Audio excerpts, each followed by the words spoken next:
Hey guys, welcome back to a brand new video here on the channel. Today it's going to be a spoiler-free review from the latest offering from Radio Silence, Abigail. So I've been anticipating this movie for a very long time.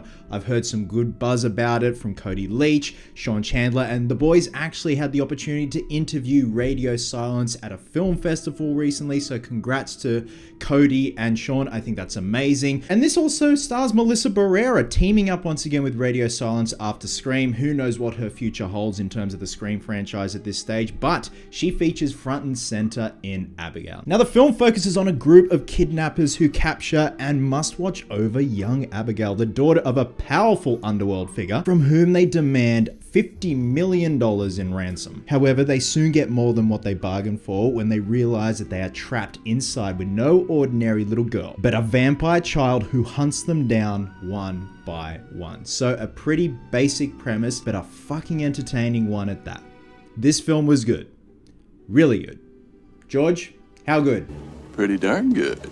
So going into this film, I knew it was going to be a fun bloodbath, and that's exactly what I got. However, at the beginning of the film, the first act, we have to set up these characters, these meat sacks, these people who come from shady different paths, all walks of life. You've got your hacker, you've got your big dumb meathead played by Kevin Durant, who, in my opinion, is the MVP of the film. Absolute sweetheart, and I just loved how goofy he was, but how threatening he was at the same time. Then we have Melissa Barrera's character, who has a bit of a shady past, and she's only in it for the money to help her family. We also have the dumb stoner horny guy played by the late Angus Cloud, rest in peace sir, and they're trapped in this mansion for 24 hours and they have to mine Abigail. And we have a sequence where they're trying to get to know each other. They don't use their real names, they use code names, but they're trying to decipher their past and figure themselves out before they commit to 24 hours of their company. And it did drag on a bit, but I understood where they're coming from. We have to have a bit of pathos for these characters before they go up against a threat that is a little girl who happens to be a ballerina vampire. It's pretty gnarly. After that, there was a bit of a snail's pace in terms of the pacing, and I'm just one of those people going into this. I'm like, I just want carnage candy, as Cody Leach would say. Let's just get the fuck into it. And as I was thinking this is a little bit slow, let's get going, it got going. And when it got going, it was a fucking bloodbath. There is so much blood in this film. It gets to the point where it's no longer gory, but just funny. And I laughed a lot in this film. The audience was laughing a lot. The audience was responding really well. It is a prime example of a dark comedy. Shit just goes awry. And I love that this group of idiots just goes up against Abigail. And we see, and this isn't a spoiler, we see the crew go up against Abigail, kind of learn their lesson, go back to the drawing board while she goes and does her thing, practices her ballet, and then they try again. I kind of love that. It's kind of like Harry and Marv going up against Kevin McAllister, but if Kevin did ballet and was a vampire. And there's not much else to say, guys, without really spoiling the film. Abigail did exactly what I wanted it to do. It entertained me, it made me laugh, it made me gross the fuck out, because the special effects and the gore factor in this film is brilliant, but obviously it borders on that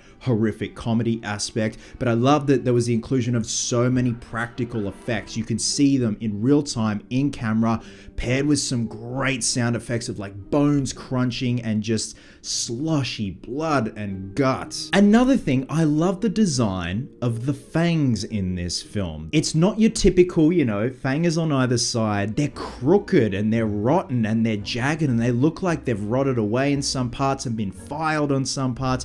And it's one of those things where if you got bitten, if you didn't turn to a vampire, you'd probably end up dying from tetanus or some sort of infection that was harvested within those fangs. I love it. The makeup design is great, and just by the end, it just gets so bombastic and silly. Again, it's everything I wanted it to do.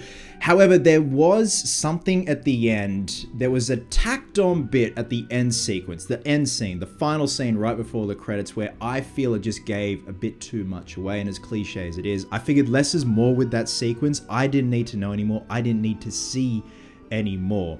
And I felt it could have been wrapped up like 5 minutes earlier without the inclusion of revealing something. I think it just would have added a bit more mystery.